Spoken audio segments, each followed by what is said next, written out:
Ron, and of course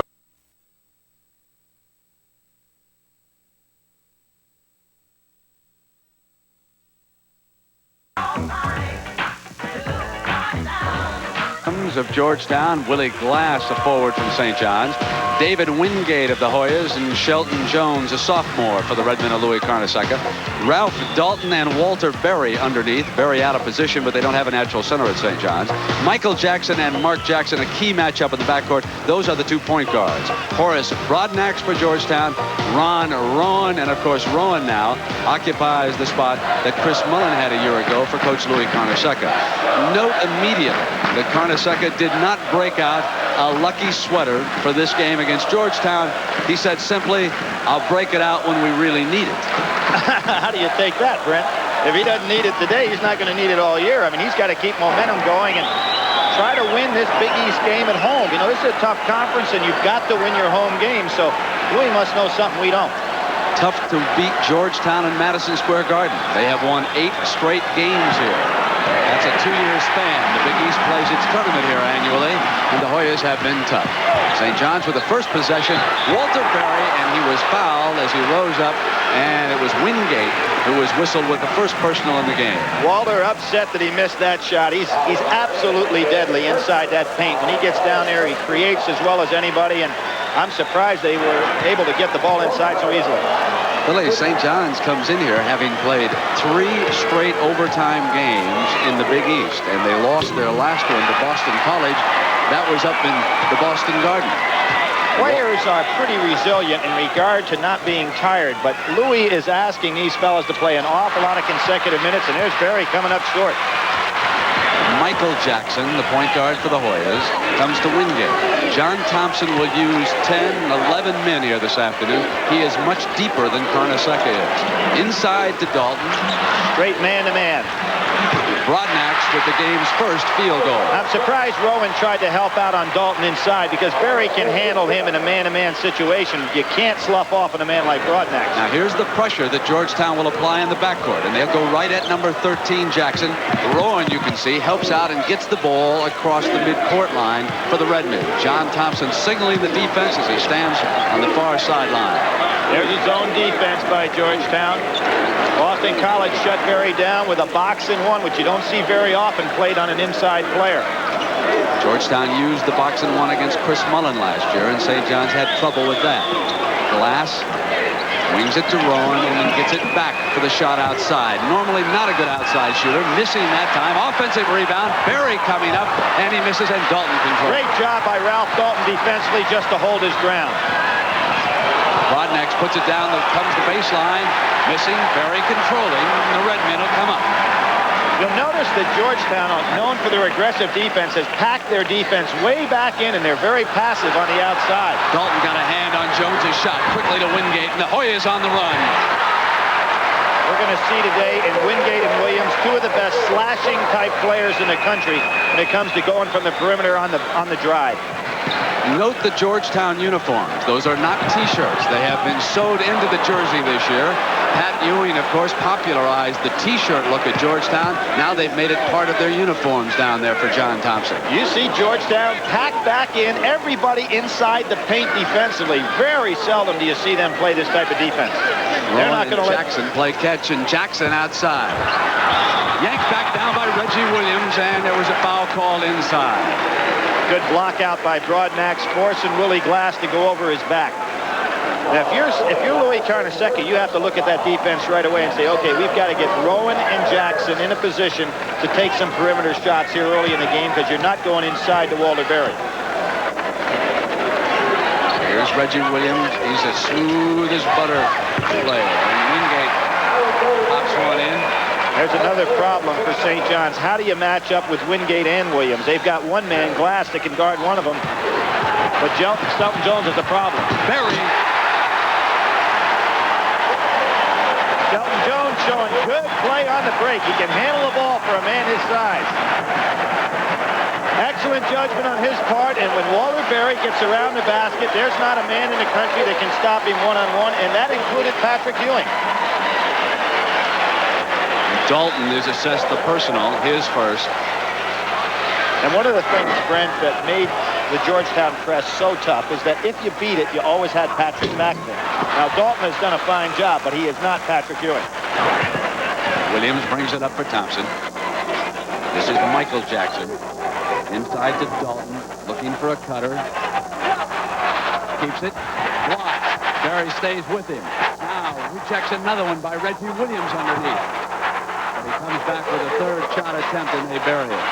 Considering his body, Reggie Williams is some inside fighter. He looks like he's too thin to handle it.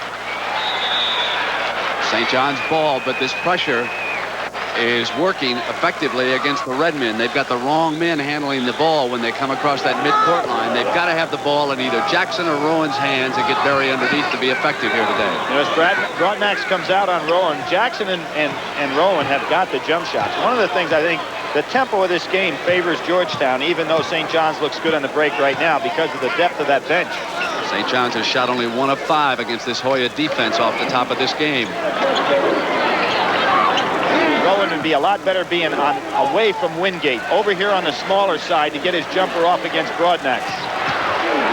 Jackson. And it's Williams with another rebound. He quickly hits Broadnax, who loses control of the dribble. On the turnover, it goes to the Redmen. Brent, we'll take a look at the zone when we come down here. There's going to be a timeout now, but the next time we'll take a look at the zone and see how they're positioned. We've got a timeout in Madison Square Garden. The Hoyas with an early lead. 25 seconds a la Villanova last year. You don't want to get in a running situation with Georgetown. You can see right there they put the shot up half of the time, 3 times in less than 25 seconds. That'll hurt them. Shelton Jones bringing the ball across the midcourt line on that trip. Redmond set it up. Barry is out of way, maneuvering, gets it inside to Shelton Jones, who gets to the glass. And Georgetown changed their defense as they often do after timeouts.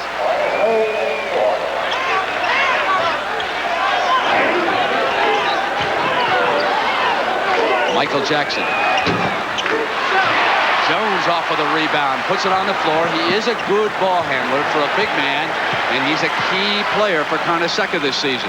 He's off to a good start here. Rowan gets it inside to Barry. Ralph Dalton have to front Barry a little better than that. He's got plenty of help in the zone, so he doesn't have to worry about being out of position.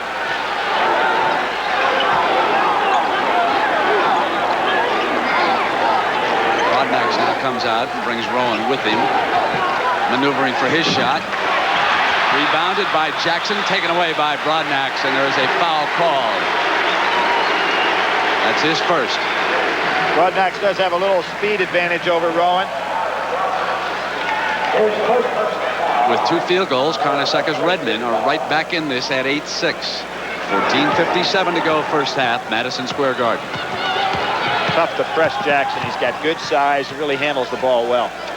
Barry got a little piece of the arm. And battling the other side was Willie Glass. And Barry over here comes up with the rebound, loose ball.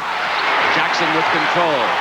Fundamentally, that wasn't a good move by Barry to put the ball on the floor, but he is really good at that. It's amazing how he can dribble it in traffic.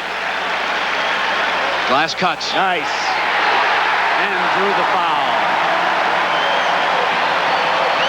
That's 2 fouls now on David Wingate. That's a great play by Willie Glass and a good read by Rowan. You see Glass just broke to the basket. Wingate didn't have any help back there. Super movement without the ball. Willie Glass has had some big games against Georgetown.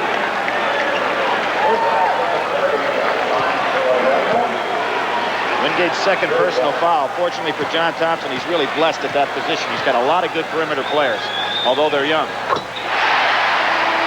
And here comes one of them right now. St. John's taking the lead, and number 10, Perry McDonald, checks in. Wingate sits down with those 2 fouls. Michael Jackson bringing it up, and the Redmen retreat into their defensive posture. St. John's sloughs off a lot defensively. They help out in the lane very well. They'll give you Jonathan Edwards is also, Billy, in the game, number 42. He has replaced Ralph Dalton. There are 2 substitutes on the floor now for the Hoyas, and you'll see a lot of combinations used by Thompson. He has not really settled on one yet. Williams is fouled as he drives toward the basket, and he'll come up to the free throw line. Walter Berry is already, I don't know if they'll credit him with 3 blocks, but I have 3 down for him. That gives him 46 on the year, so he's on his way to breaking all kinds of records at St. John's in regard to block shots. He says he will stay at St. John's for his senior season next year. You have to wonder, however, because the NBA certainly would consider Berry one of the top 5 prospects. I noted that Jerry West, the Los Angeles Laker vice president, is in attendance, and Scotty Sterling of the New York Knicks across the way. There are a lot of scouts in attendance here today. But you know, Brent, I think Ralph Sampson and Patrick Ewing and Mullen have all proved and set a precedent for a lot of college players that, hey, it might not be the worst thing you can do and stay in school. Jackson down the floor to Glass. Always a good thing to look over the top of the Georgetown press instead of trying to go right into its teeth. The Redmen with their 5 starters on the floor. Berry gets it back outside. Mark Jackson returns the favor. He misses, but Shelton Jones hammers it in. He got fouled. Hold on, he was fouled as he came up. Despite the fact that Georgetown has packed their defense in, St. John's has done a very good job getting that ball inside to Walter Berry. Saw the little grab on the arm.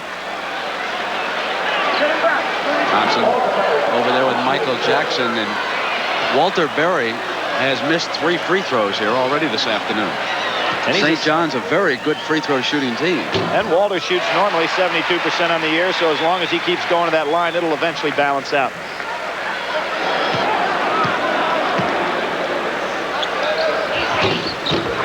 Good touch.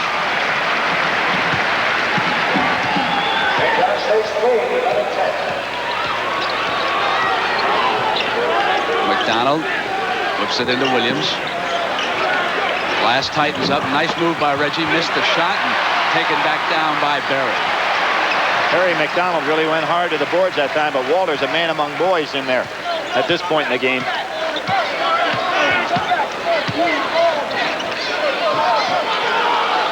Little triangle and 2 now by Georgetown defensively. 3 men playing zone, 2 playing the man-to-man situation. John Thompson really mixing these defenses up. This is the triangle that Louis Carnesecca expected to see today. They get it back out to Rowan. Jackson. Edwards, the freshman from New Orleans, with his first rebound. And if Georgetown is to come along as this season progresses, keep an eye on number 42, Jonathan Edwards. He is the heir apparent in the pivot to the great Patrick Ewing. Reggie Williams. Reggie's looking to score. Broadnax. Good range. But that's a shot Louis Carnesecca will give up normally in his defensive structure. He's a sloughing type team, doesn't play that strong on the ball, and if you're going to hit that outside jumper, he'll let you have it, as opposed to going inside. Now, Rowan has not taken a shot here this afternoon. They're going to need his jump shot from outside. Berry underneath has taken 3 shots, 2 field goals, and Shelton Jones is coming alive. Georgetown not doing a good job on the ball right now. There's a little box and 1 that time with Walter Berry, but the other fellas playing zone defense did not do the job. You really have to keep up with John Thompson's teams because they're changing defenses consistently. Broadnax hits again, and he is 3 of 5 from the floor right now. St. John's doing a good job with the press so far. We've had 5 lead changes here in the early going. And Jones almost with a spectacular tip-in. Berry missing. Edwards loses control, dives for the loose ball, and the Hoyas come down with it.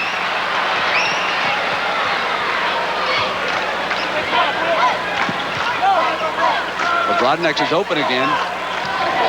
Nice. Jones came outside on him. He took him inside, missed that time. Taken down by Mark Jackson. He's got a 3-on-1. Here's Glass.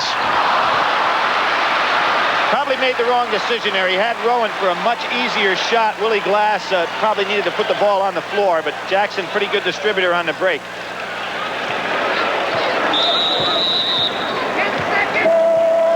Ten-second call. Now, John Thompson is talking to John the can't believe it. Official about that. Well, I should say that the official is talking to John Thompson of Memphis State. Here's his answer. Dana Kirk, Memphis State University. Hey, talk sleepers, here they are. The top 5 sleepers in the country, Virginia Tech of the Metro Conference, LSU Southeastern Conference, even though they've won big, a preseason pick by some, but don't be surprised if they're there. Oklahoma, without Wayman Tisdale, great quickness, they could be there. TCU, hey, that is a sleeper. And Texas El Paso with Don Haskins, the great win over Georgetown, tells me they're very capable. Is Dana a salesman or what? I'll tell you, they're still selling paint down there, and I think Dana had some cue cards there. I'm going to have to check him on that one, and I don't know if it's one take. We better call him over again. I'll tell you one thing. He's coaching his ball club very well this year. They are good. For real. I watched the other night when they beat Louisville, and it's a good team. And now John Thompson's over here at the scorer's desk. And what happened in that situation, Billy? Well, John couldn't believe that the 10-second call was made. He thinks maybe the guy running the 10-second clock missed something right there. The official wisely looked up and saw that there were only 32 seconds left. That means that 13 seconds had expired on that 10-second count. Probably thinks the scorer is a St. John's grad. Now Georgetown changes defense again, coming out with their half-court trap. You really have to be a smart ball club to play against them to recognize the defense. Inside, they get it. And Jones couldn't bury the shot, knocked out of bounds. And we see that Grady Mateen, number 51, has checked into the Hoyas lineup. Dalton is back. McDonald is still there, and the guards are Broadnax and Jackson. So in effect, John Thompson is using his third combination against Lou Carnesecca's 5 starters right now. Notice how Jackson, very experienced guard, stayed out there with the ball to see what the defense was going to be before he initiated the offense.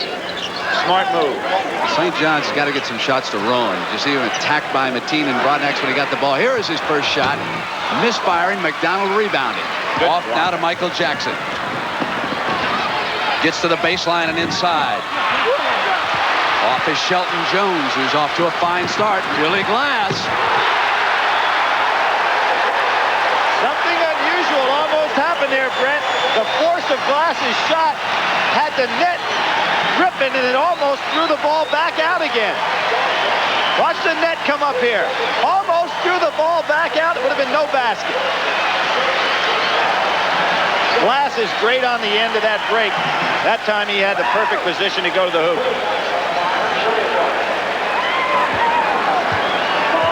St. John's in past years was not a fast break ball club. Louis Carnesecca going with the times now has his club really moving on the break. Edwards comes back into the game because that foul was assessed Ralph Dalton. So he sits down for the second time here this afternoon. Rolls in.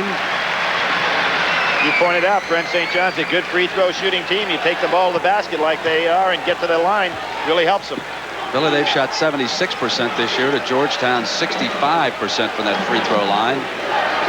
Carnesecca yelling instructions. They get it in to Mateen on the turnaround. Brady Mateen's got a good soft touch. He was the Ohio Player of the Year. There's that full court pressure. You notice how different, though. The teams seem to have confidence going against that press now because they know at the other end of the court, Patrick Ewing is no longer there. You know, I think this game is going to be a great test of St. John's stamina. Here's Jackson outside, and the 5 starters are still out there. Well, in 3 straight overtime games, Jackson never came out. Played 45 minutes in every game. Georgetown has been whistled for 6 fouls and St. John's for only 2 in the early going. When you're playing just 5 men, staying out of foul trouble is critical for St. John's, especially Walter Berry. They lose it. Rowan comes down. He's got Jackson ahead of him for the layup. Great play. Use the rim to help him out.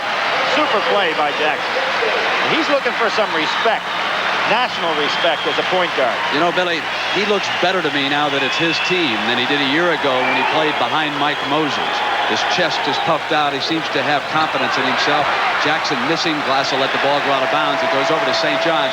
You can just tell, like Andre Turner down at Memphis State, when it once, and now he is trying to turn around the fortunes of the New York Knicks, seated just behind the Georgetown bench. And Billy, we have the first substitute for St. John's, the big fella, Marco Baldi.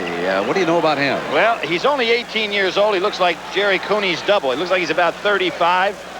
obviously was recruited by so many people around the country. Long Island Lutheran High School, which has been very good to St. John's. He hasn't seen much playing time, which really kind of surprises me. A violation on the inbounds pass against St. John's. It's going to go over to Georgetown on the turnover. So the pressure in the backcourt effective, and the Hoyas will get the ball out of bounds and an opportunity to pull to within 2 points. St. John's playing man-to-man out of bounds. 2 more substitutes. Jaron Jackson. Williams still on the floor. He comes back in. Reggie hits the field goal outside. A total of 6 points for Reggie Williams now. So there are 2 new guards on the floor for Thompson. Smith and Jaron Jackson. Both freshmen, both solid performers. And there's a Walter Berry vintage move. Glass got a hand up and knocked the ball out of bounds. Walter's missing some shots that he normally cans.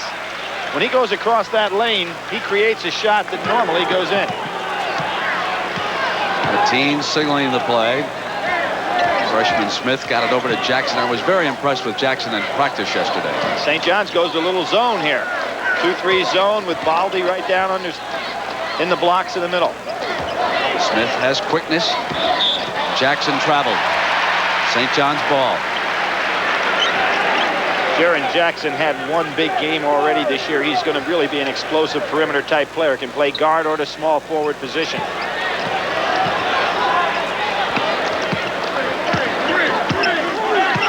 Berry is in behind deep, and Reggie Williams is yelling to Mateen, watch him. It's a little 1-3-1. Kind of a matchup back there. It's hard to tell exactly what the formation of the defense is. Walter Berry trying to get behind it. Rowan, the transfer from Notre Dame, hits his first field goal of the game. John Thompson going to talk to Smith. He wants to make sure he gets over that line.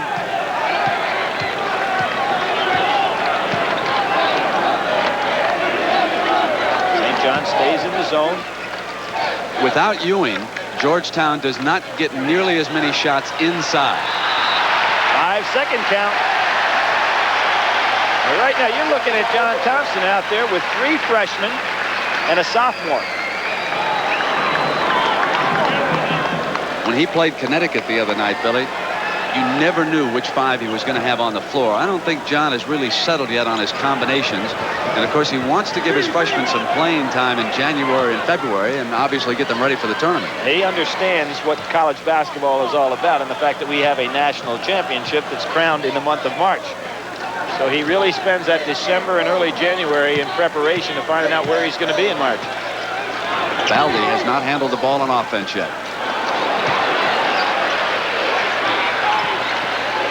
Ship it back out the glass, knocked away and out of bounds by Smith. One of the things that really impresses me about Walter Berry is when the ball goes inside, he doesn't look to put it up all the time. He puts the ball back outside. That keeps the defense on their toes. Jackson back off the bench. And Wingate checked in too. Mateen is out. Smith is out.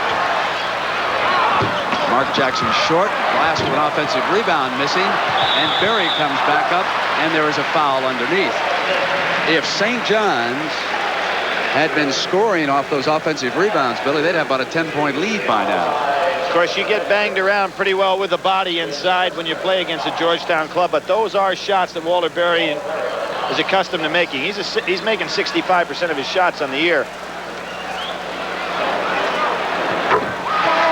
And, of course, coming up next, most of you will watch DePaul take on Notre Dame. And those of you out west see a Pac-10 battle, the Trojans of USC against Washington. That's our action still to follow on this Saturday afternoon here on CBS. Washington was somewhat of a rocky start, but they really put it on UCLA the other night. Andy Russo's getting that club ready for a drive in the Pac-10. So there are 4 starters and the freshman center Edwards on the floor for the Hoyas right now. Against traffic, Reggie Williams tosses one up on the turnaround. 8 points for Williams. He had Berry looking him right in the face on one side, and Baldy coming over from the weak side to help, and still made the shot. There's the steal. The pressure working against Rowan. Rowan felt that he was fouled, but what really matters is the fact that you see how valuable Jackson is. Jackson comes back to handle the ball now. He just doesn't turn it over. Berry. You can't buy one. Baldy tap, and he's got his first hoop. Really interesting that Baldy hadn't seen much playing time, and here we have a big game, and he comes in early. It looks like he's doing the job. Williams is open. He's deadly from the baseline, but not this time. Wingate, and he traveled. David Wingate lost his balance on the rebound.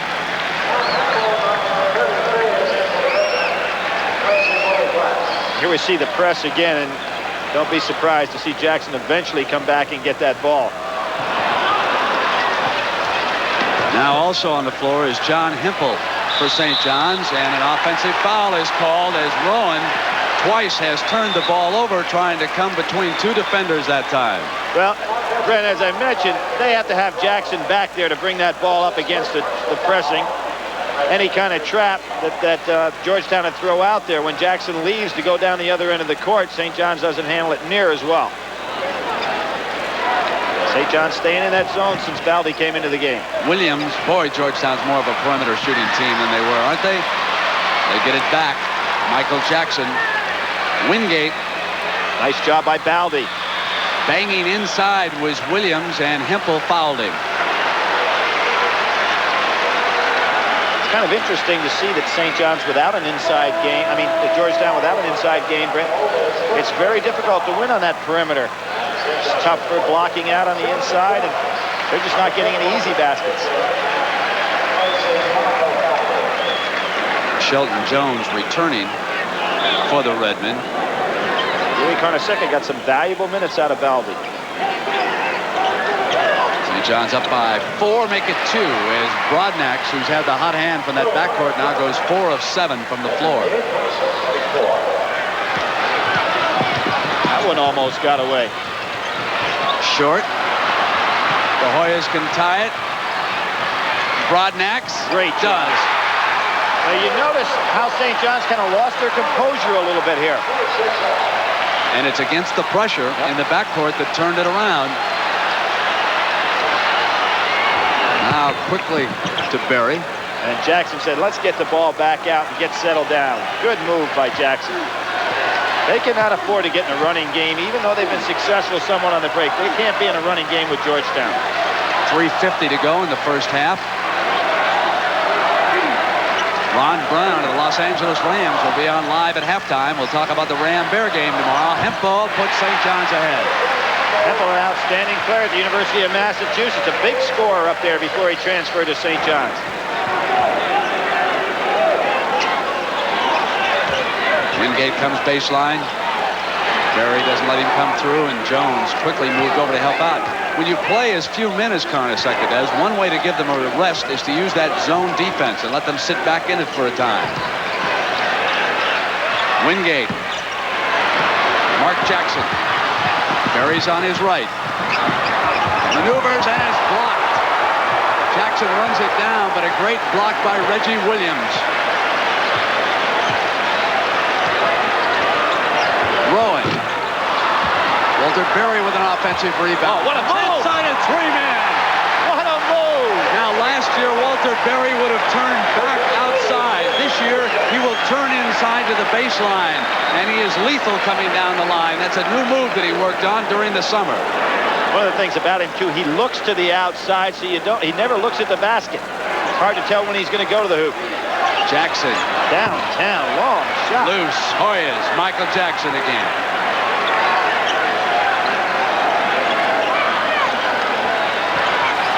Williams. Three by Berry.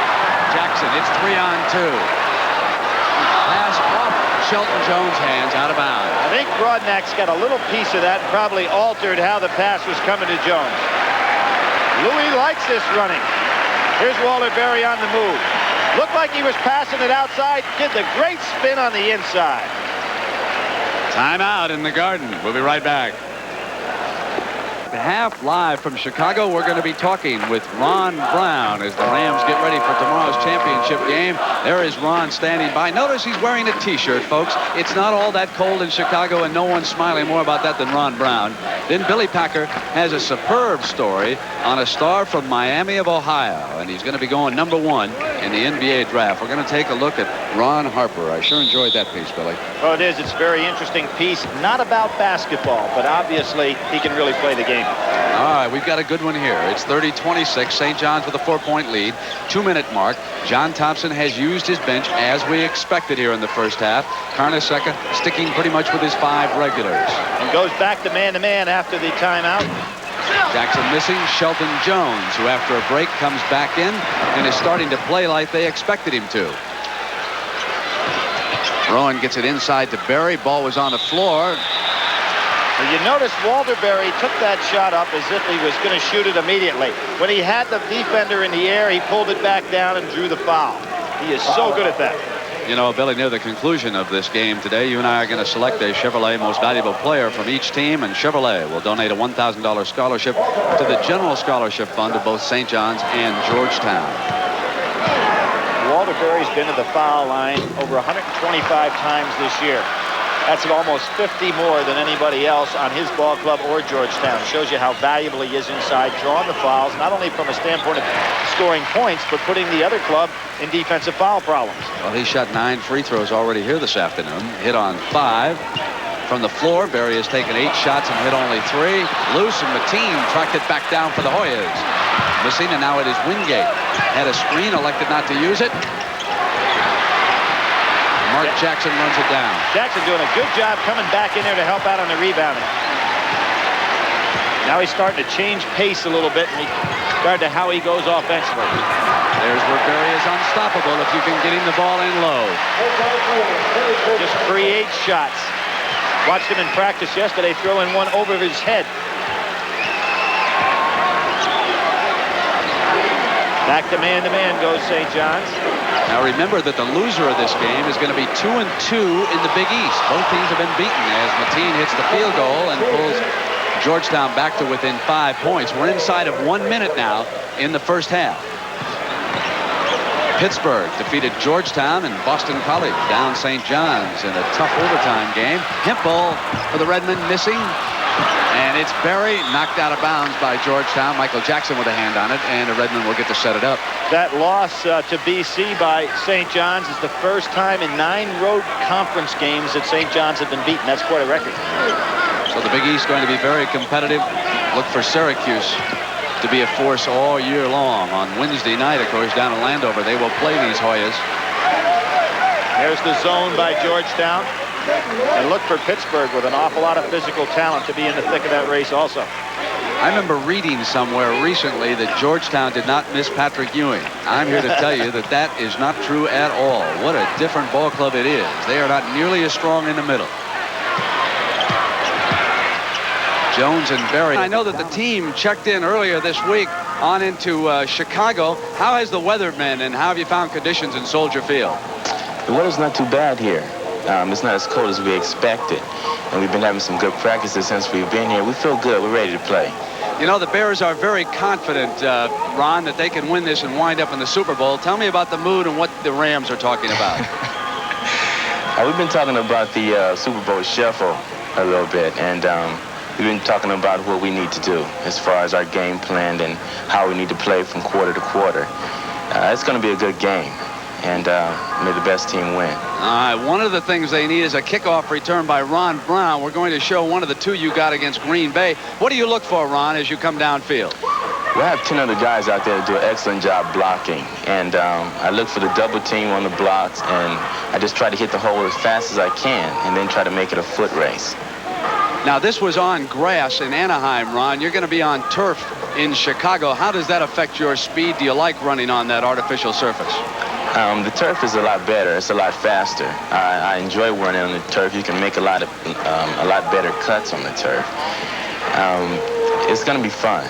I think we possibly can get a return on Chicago, and that's what we're looking forward to, field position. Now, what about the passing game? It was not all that effective against the Dallas Cowboys. How's Dieter Brock throwing? He's throwing the ball well. We're going to have to mix up our program a little bit as far as running and throwing. If we're consistent in those areas, we'll be victorious, definitely. All right, Ron. Thank you very much for being with us, and good luck tomorrow. Thank you. He's still smiling. He knows weather conditions are going to be good tomorrow in Chicago, too. It could be in the mid-30s. We'll start at high noon out of Soldier Field. It'll be the Rams and the Bears. Going to come back with Billy Packer. We're going to show you a man who's going to be drafted in the first round, and you may not have heard about him. Well, he's a catalyst for our team. He's our leader. The cradle of football coaches, Miami, Ohio, has nurtured a basketball phenom, and folks here just can't say enough about Ron Harper. I've seen every Final Four for 35 years, and I've never seen a team in the finals that Ron couldn't play on. The acrobatics Harper performs on the court, however, seems simple when compared to the hurdle he has cleared in his personal life. When Ron came to Miami 3 years ago, he could barely speak. It was basically a stuttering problem. That was it in a nutshell, and that was because of his uneasiness, I think, his nervousness with communicating with other people. When I first came here, I kind of had a very severe speech problem, in which I have kind of came past that speech problem. He deserves everything that he gets because he is a hard worker. It hasn't been a thing that has come particularly easy for him. It's something that he has to spend time with. The time spent with therapists has paid off, and now Ron Harper is giving back what he has gained. It was 2 years ago in a learning disabilities class that Ron first met Kevin, a youngster with a problem similar to his own. This kid was just sitting down, and this kid didn't say 2 words, I think, the whole first day. So, you know, me, I said, Coach, let me work and hit that kid. Ron's effort has made a difference in Kevin's life, but there's no doubt that this 7-year-old has also helped his basketball buddy. It's not only helped Kevin in his ability to relate to friends and to learn, but it's also given Ron the confidence to do something, to see a value that he has in society outside of basketball. He had gave me confidence in myself to show me that, you know, just because I have a speech problem, you know, that you can't help nobody. You know, that's just a minor setback.